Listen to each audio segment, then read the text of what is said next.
You're listening to Civic Media. You can tune into any of our live shows on any radio station across the state with the Civic Media app. Find us in your phone's app store and listen anytime, anywhere.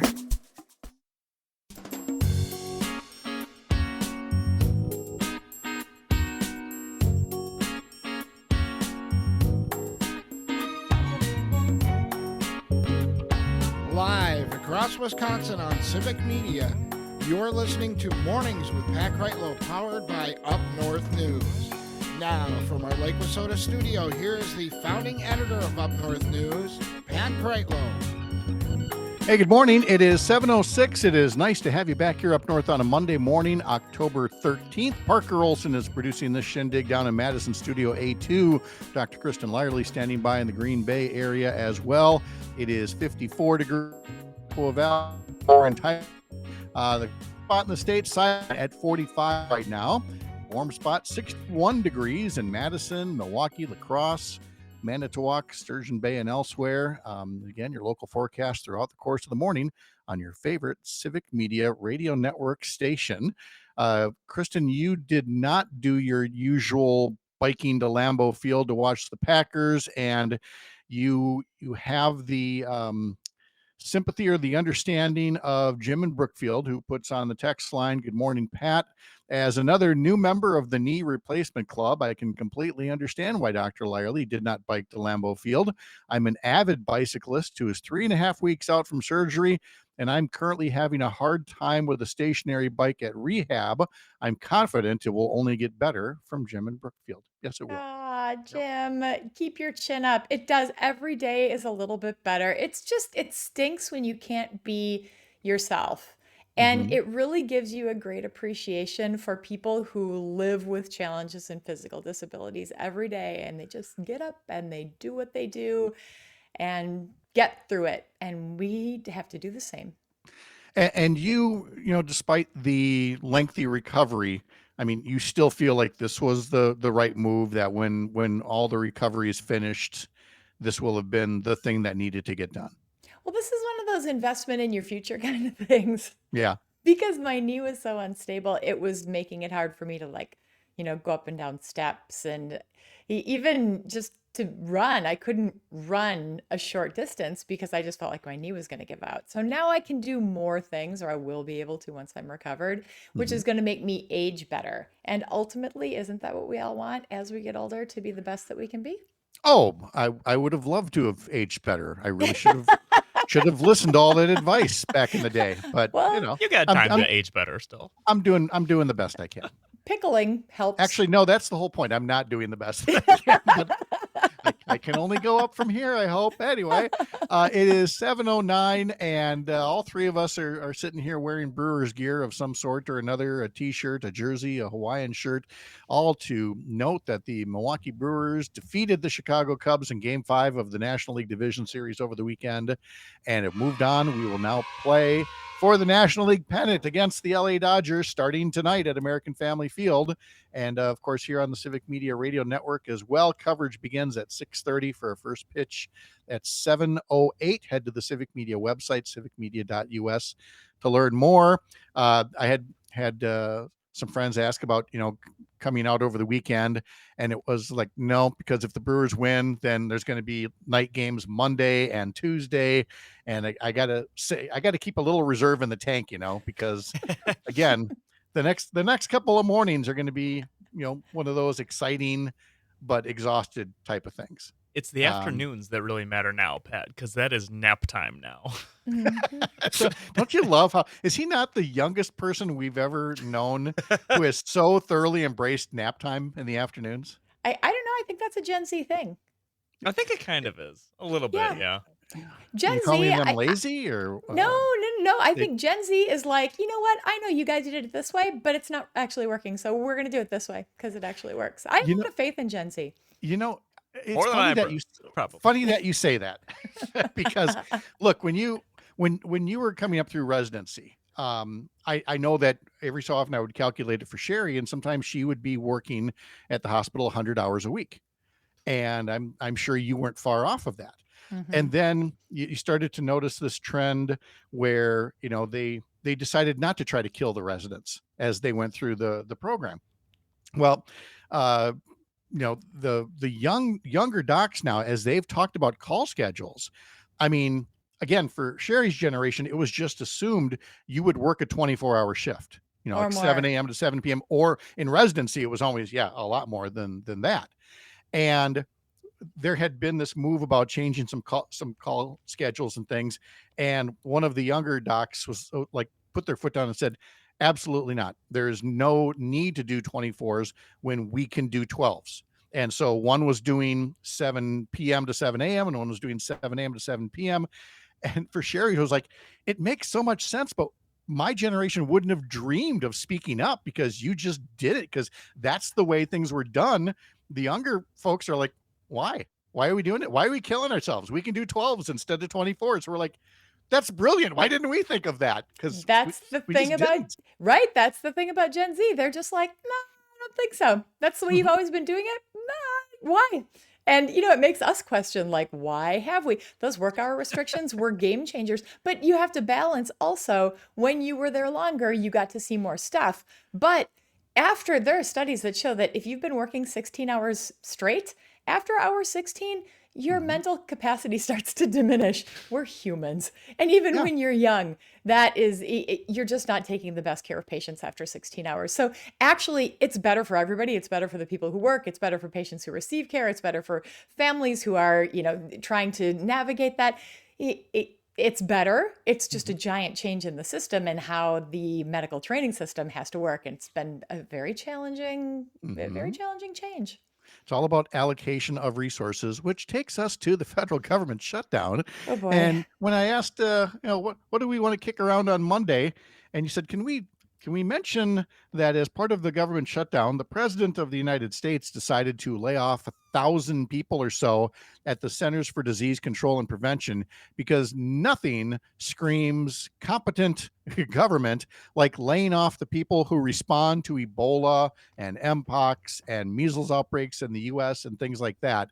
I mean, there's been a lot of, and again, here comes that S word again. And I'm sorry, people don't like this, but it's stupid. And there have been some stupid layoffs and stupid moves, but laying off the people who respond to Ebola outbreaks and things like that is right up there on the list of stupid. Ebola is not in this country because we keep an eye on it. And these are the people who have gotten laid off. And not to mention all of the respiratory diseases. We are entering respiratory disease season. So if you haven't gotten your flu shot, your COVID shot, your RSV shot, talk with your doctor about which one of these things or not all of them, if not all of them. This is the time to protect yourself.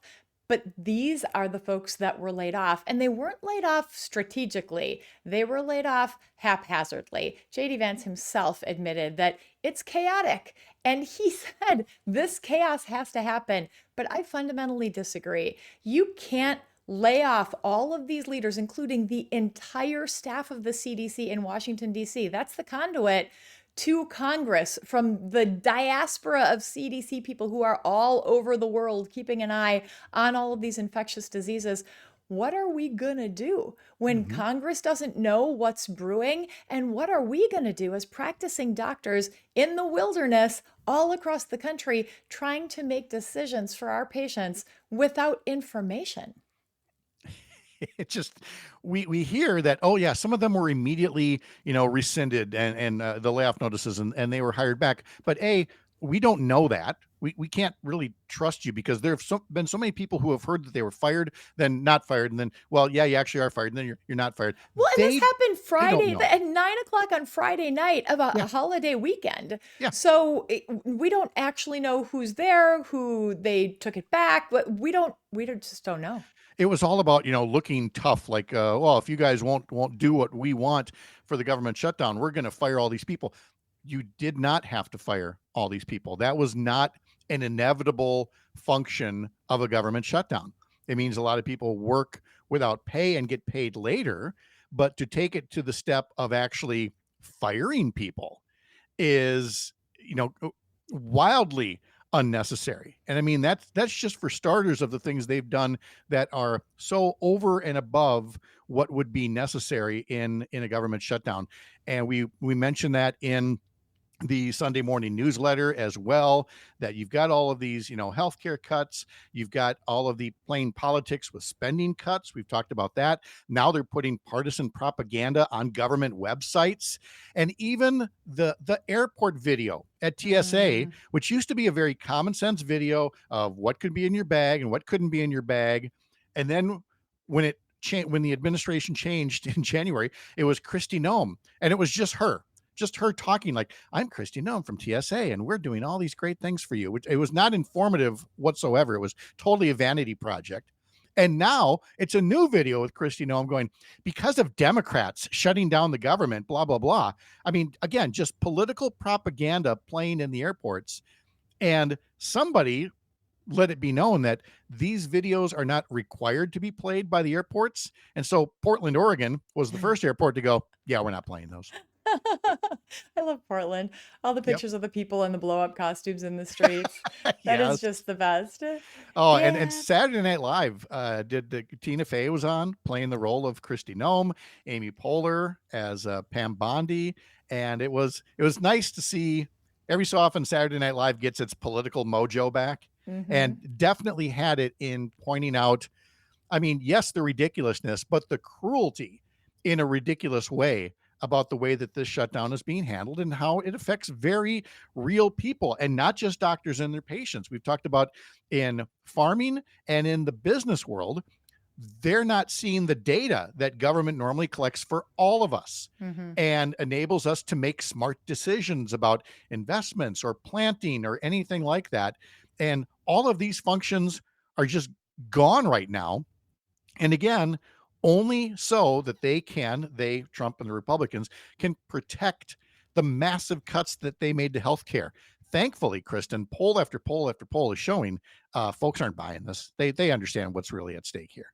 Yeah, which means that when we're not buying it, we have to tell our representatives that we're not buying it. We have to let them know that this is not working for us. We are in an information deficit, as Pat said, in every field, whether it's agriculture or medicine or business. We don't have the data that we are used to make these important decisions. And I want to bring it back to the CDC and the firing of Dr. Susan Menares. She's a Trump supporter. She's a loyalist. And when she was told that she would have to fire people just because she was told to fire people, and she would have to rubber stamp medical decisions without weighing in on them, without using her professional capacity to determine whether they were correct or not, that was really where the levee broke for her, a Trump supporter. So if this is happening even in Republican camps, even in MAGA world, how extreme are these people? How reckless, and where does it stop?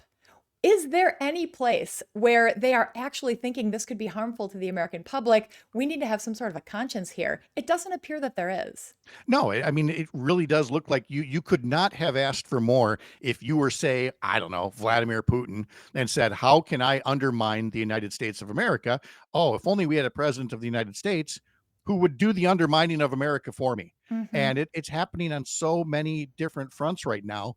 And I heard somebody talk about this morning about, the approaching 250th birthday of the country next year. And I'm just like, oh, I don't know that people have appreciated what either we have lost or what we are in danger of losing that has made America what it was for 250 years.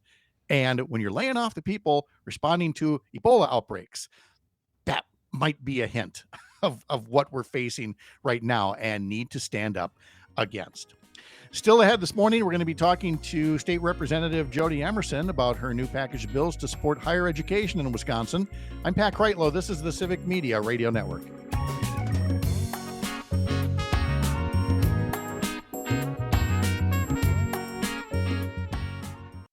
You're listening to Civic Media. Stay up to date on the latest news and information for your local community and Wisconsin by signing up for our free email newsletter. Visit civicmedia.us/email to get started.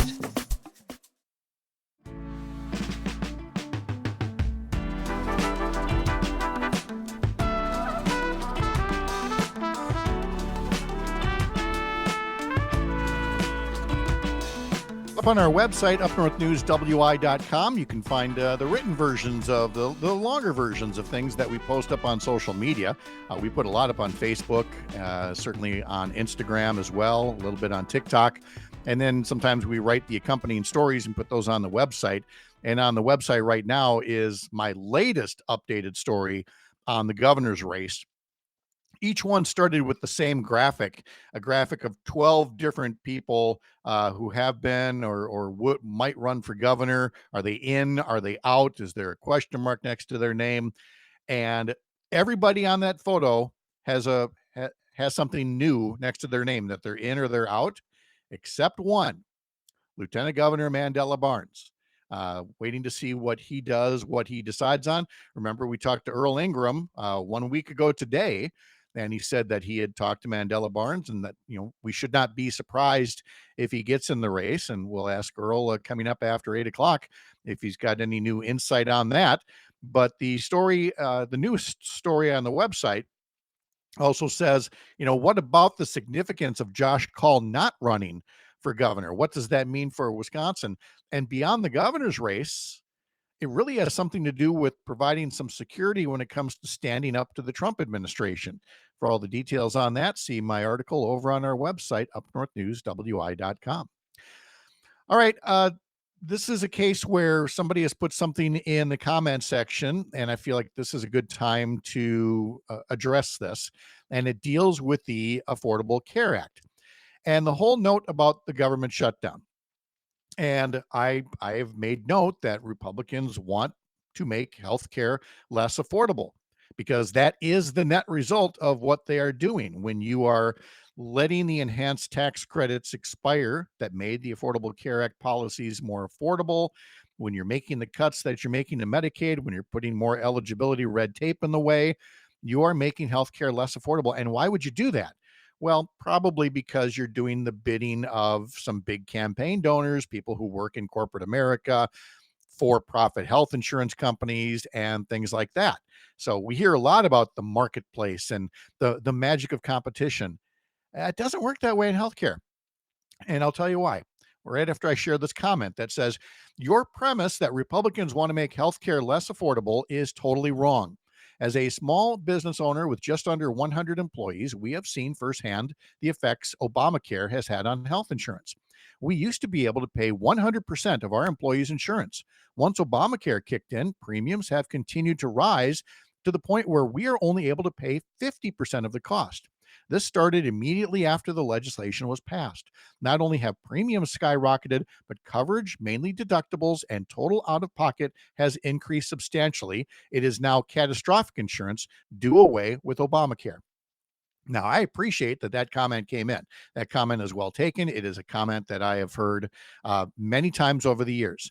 And it is a comment that, in my point of view, has amnesia over what the world was like before the Affordable Care Act. And I don't know if this amnesia is tainted to some degree by partisan politics or what, but we knew for many years before the Affordable Care Act that our health insurance system in this country was broken, and that the policies that were available, that the commenter says were so much more affordable back then. Why were they affordable? They were junk. And most people didn't know that. The people that did not have to make a claim under their health insurance understandably say, wait, I paid so much less back then. Why am I paying more now? Because the policies you have now, thanks to the Affordable Care Act, actually cover some of the things that you need. Prior to that, all we heard from for-profit insurance companies, and I know this as the spouse of a physician, but also as a patient myself, was nope, we're not covering this, we're not covering that. I know you paid your premiums all those years, but it turns out that we can tell you no, and we are going to tell you no. Now, 2 years before the Affordable Care Act, there was a poll by the Commonwealth Fund, and it found, not surprisingly, 82% of Americans wanted the healthcare system overhauled. They were sick of the inefficiency, the expense, and again, always being rejected after years of paying their healthcare premiums. Before the Affordable Care Act, we had 50 million Americans or more who were uninsured.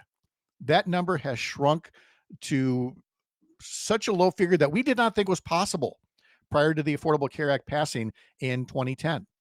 We had an economy that was overburdened by healthcare expenses. There was so much out of pocket cost. There were so many people hitting, these lifetime caps, even though they had chronic illnesses. But suddenly their insurance that, again, they had paid for was useless. Healthcare was gobbling up 18% of our gross domestic product. 18%. Compare that to 9% in Australia, 11% in Canada, 11% in Germany, 9% in the UK. And all of them had done something to overhaul their healthcare system that made healthcare more accessible and more affordable. And last but not least, all of the Americans who were caught in job lock. They were holding on to crappy jobs. The only reason they stuck to these miserable jobs was it was the only way they could get health insurance. And through the Affordable Care Act and those subsidies that make private health insurance more affordable, which is what conservatives always say they wanted, by making private insurance for the individual, for the couple, for the family more affordable, people didn't have to stay in their garbage jobs. They could go do something else that was more fulfilling with better coverage. So yeah, the premiums have gone up because you're getting what you paid for. You're getting coverage that covers more of the things. Should it be fixed? Could it be made better? Absolutely. For over a decade now, we've been saying to Republicans, help us make it stronger, help us make it better, help us cover more people. And the answer has been no, repeal and replace. But by the way, we don't have a replacement. We just want it repealed, which only helps one group, the group that keeps telling you no while they're taking your premium money. State Senator Chris Larson is coming up next on Kreitlow Network.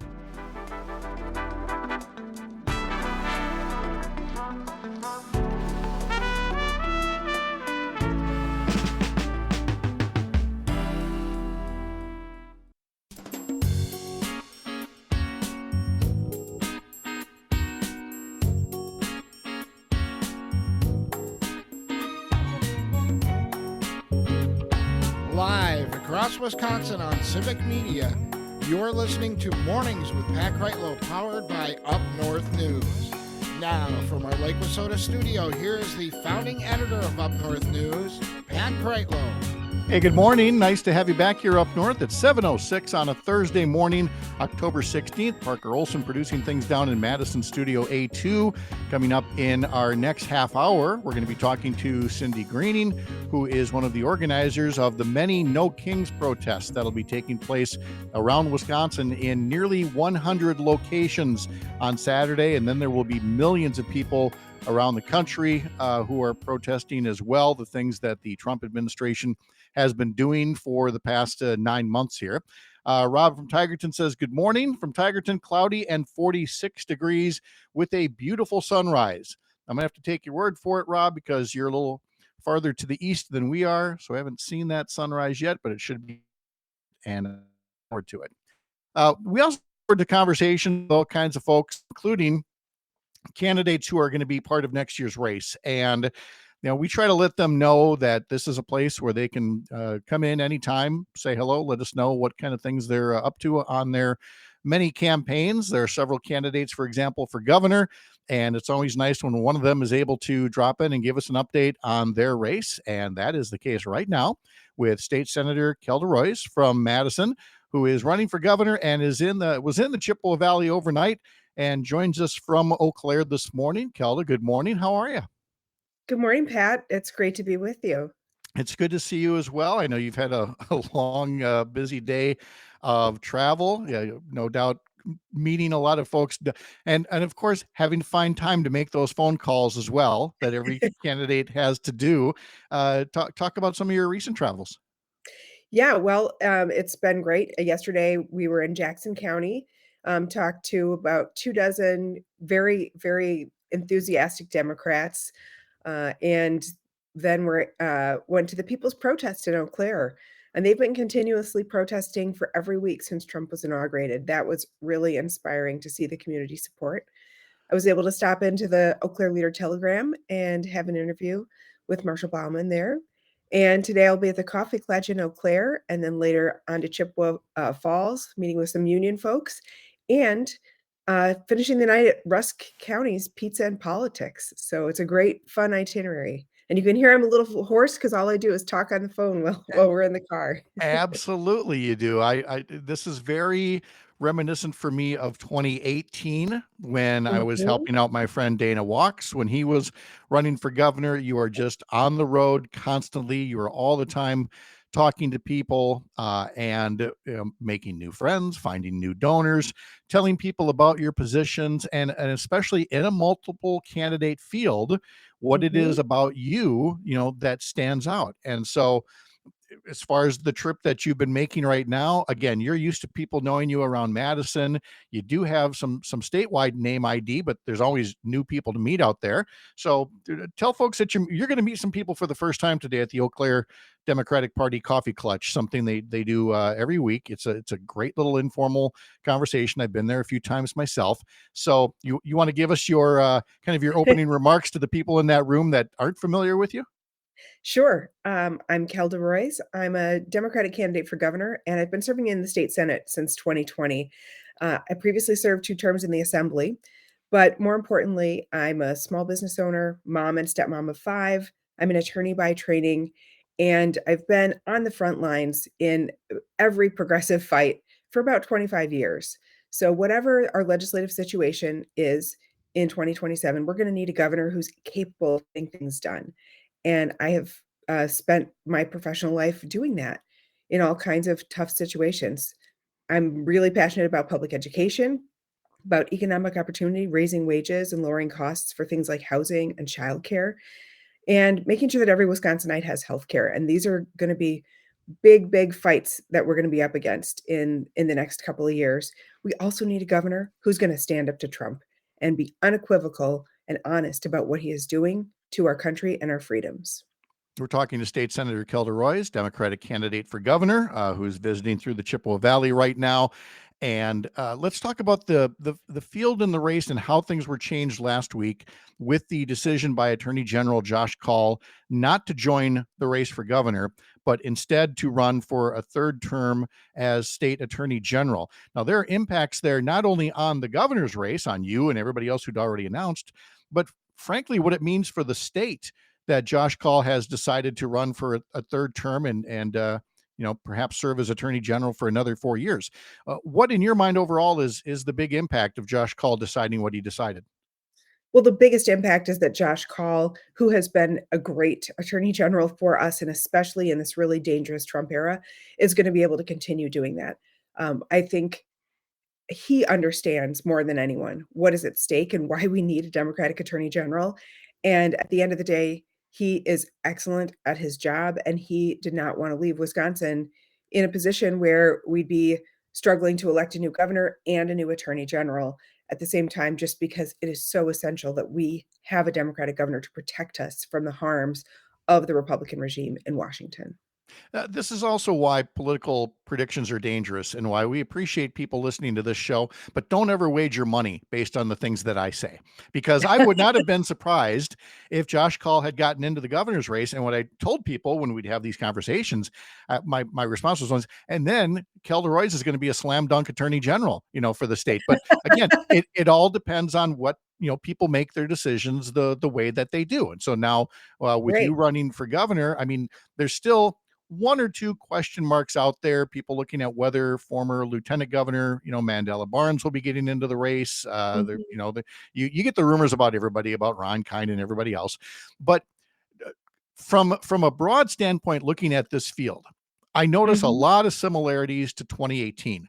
Lots of candidates, and frankly, as much as you want to stand out, but talking about the field, there's not a there's not a bad choice in the bunch. This is a nice problem for voters to have to get to know you and Mhm. everybody else in the race. Absolutely. I mean, and a lot of these folks are friends of mine. They're people that I've worked with in recent years, folks I've mentored. And so that's a great choice. I mean, there definitely are some issue areas where there's differences between the candidates, among the candidates, and we'll certainly, I'm sure, be talking about those as the race continues. Um, but yes, I mean, we do want to have robust primaries because I think it helps make our candidates stronger. I will say I'm the only candidate in the race that's been through a primary before, and so to have had the opportunity as I have to travel throughout the state of Wisconsin, not just in 2018, but over the last 5 years in the state Senate. And even beyond that, when I was the head of NARAL Pro-Choice Wisconsin, I've always made it a priority to get out of Madison, get out of Milwaukee, and really connect with people around the state. I think that's really, really important for our next governor. And it's certainly going to be important for voters all around the state who are going to be participating in this primary.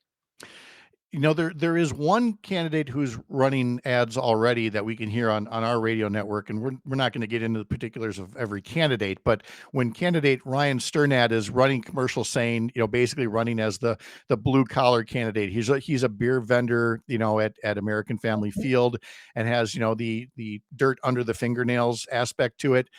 It always kind of hits me because as somebody who has served in elected office and has covered, elected officials for all these years, it's not work to have to do what you and other people do. The work of representation, the work of legislating is, very much a real job that requires real experience to do.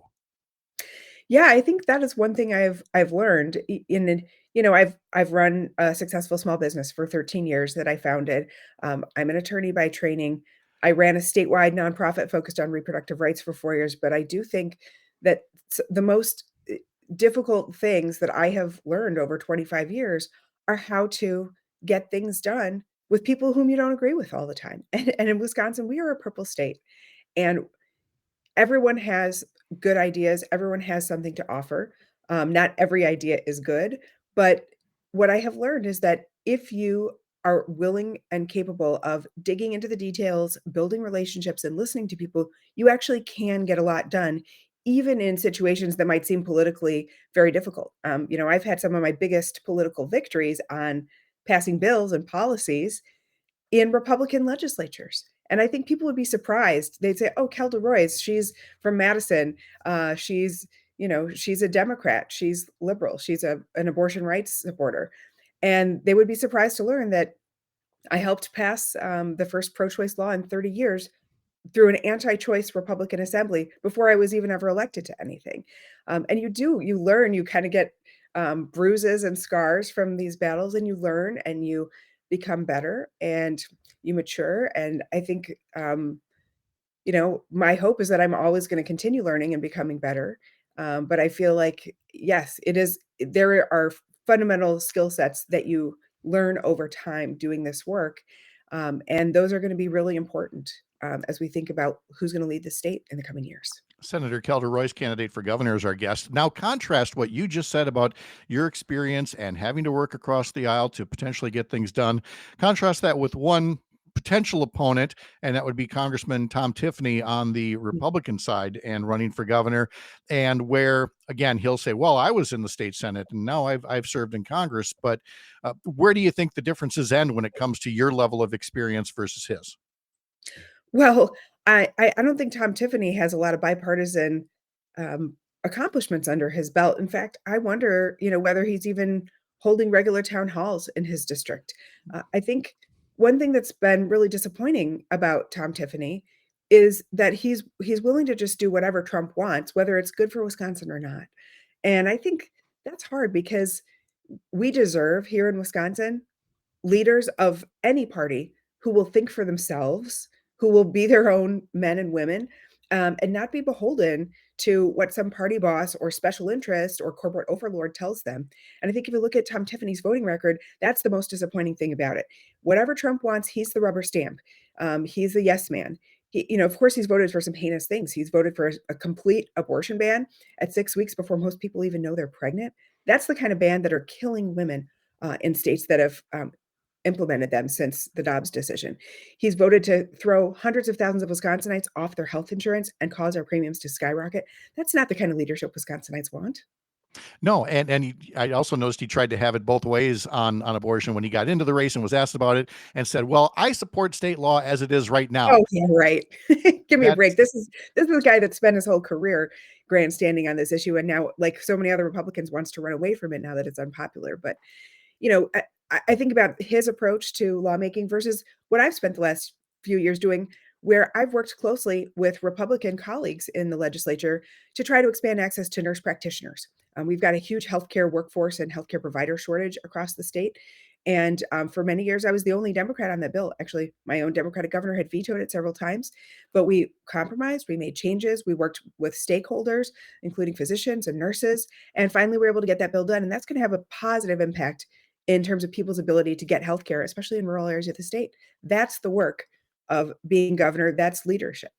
Our guest is Senator Kelda Roys from Madison, candidate for governor, reporting in from the Chippewa Valley, where she's been touring throughout the state and is on her way to Rusk County later on today to continue her campaign, getting to meet people. She'll be at the Eau Claire Democratic Party Coffee Kletch at their headquarters a little bit later on this morning. Still ahead, we'll be talking to Cindy Greening, who's organizing some of the No Kings protest rallies that'll be held in nearly 100 places around Wisconsin coming up on Saturday.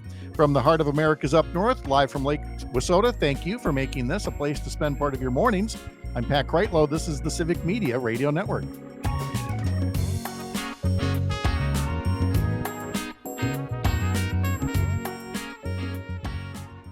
You're listening to Civic Media. Find the latest news, information, and archives of all your favorite shows on the Civic Media website, civicmedia.us.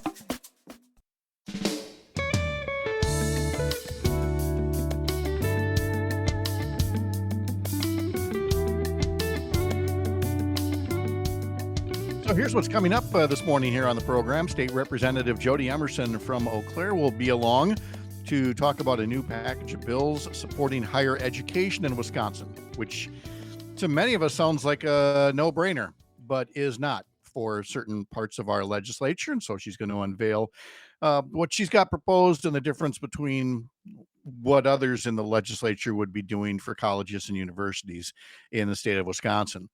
We'll talk to Dr. Kristen Lyerly. She'll join us, I should say, for today's history lesson coming up in just a little over 10 minutes.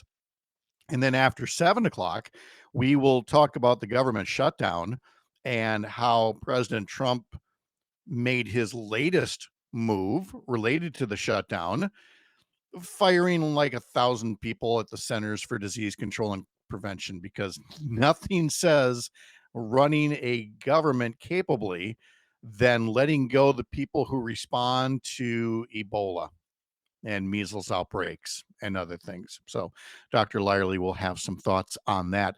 We'll talk to Civic Media Sports Director Jimmy Kuska, of course, about the Brewers and the Packers. We'll be joined by our Civic Media friends, John and Gordy from Madison, Jane Matinaire, whose program follows ours at 9 o'clock across the Civic Media Radio Network. And if you're saying, Pat, please stop, that is too much, I cannot handle all of that, I can't stick around, then pod the program. Get over to Spotify or Apple, follow the show there, and listen on demand. You can even, I don't know why you'd want to do this, but you could fast forward. You could listen at, 1.5 or double speed to get through it quicker. But that's one way to do it, is get over to Spotify and follow us that way, or watch us later on Facebook or YouTube, and that will stop as you like. But those are some of the things we're coming up for you yet this morning. Yesterday came our Sunday Mornings with Pat Kreitlow Sunday newsletter from the folks at Up North News and Courier Newsroom, and it includes our question of the week. Our question of the week this week deals with mining, metallic mining for things like gold, copper, zinc, and other elements that we know are up there. We've always known they're up there to some degree. The question is whether it's worth the price to dig the mines. I mean, even the test drilling that was recently done up north had some issues, like sediment that washed away into a wetland and a borehole that was left open, which could allow for cross-contamination of aquifers. But there are others who say, once they start mining, they're going to do it responsibly. So do you agree? I ask in the newsletter, where are you on mining? Is it, no way, not ever, don't need it, not worth it? Is it, I'm open to the idea as long as there are really good regulations and protections? Or option C was drill, baby, drill, that the mining companies can police themselves. So what do you think of that? And you can send us a response by responding to the newsletter. Sign up for the newsletter over at upnorthnewswi.com. Tony asks on YouTube, Dr. Lyerly talked to Chris Matthews. Yes, the former Hardball host. I saw that she'd posted a video being interviewed by Chris Matthews for his program. Tony also asks about if you listen by podcast instead of speeding it up, can I slow it down to enjoy it for 4 hours? Yes, Tony, you can. But I don't know why anybody would want to do that. So again, thank you. And you can put your own comments in there as well in the comment sections of YouTube and Facebook. That would be the Up North News Facebook and YouTube pages, or the Civic Media Facebook and YouTube pages. On the subject of, regulations for things like mining and other environmental regulations, I haven't given this talk for a while, but I'm going to give it again because there's a package of bills put forth by Republicans in the legislature that went through the next step in the committee process. On its road to nowhere, this package of bills is going to be vetoed by Governor Tony Evers if it ever gets to his desk, but Republicans are always looking to make some kind of a statement by working on these things that are going nowhere anyway. And this new package of bills is all about attacking those pesky government regulations. We hear about regulations all the time. The headline for this Wisconsin Public Radio article: lawmakers debate GOP bills designed to cut back on state regulations and deregulation and overregulation. So here's the talk I haven't given for a while.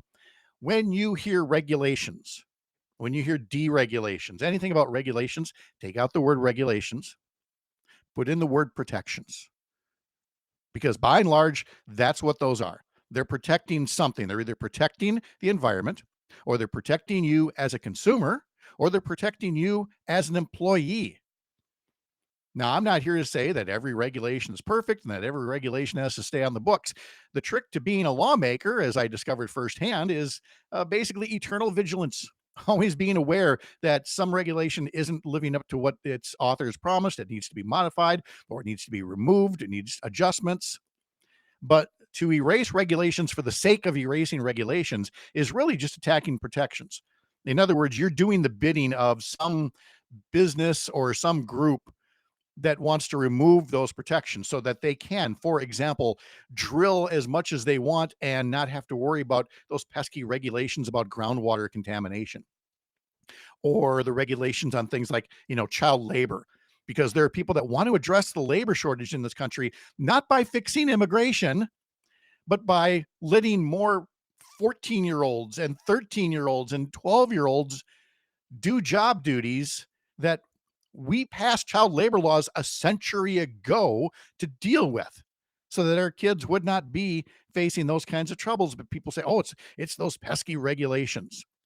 And so these bills are making their way through the committee process right now, again, to make that statement. And while they won't go anywhere, it is an ongoing GOP talking point that says Wisconsin is one of the most heavily regulated states in the country. Thank goodness. I like living in a state that puts a priority on protecting children from exploitation and protecting employees and protecting the environment. It's what makes Wisconsin such a great state to live in. And what say we not go backwards? We have got today's history lesson. Dr. Lyerly will be joining us in just a bit, starting with the singer and keyboardist for the group Chicago. On the way, I'm Pat Kreitlow.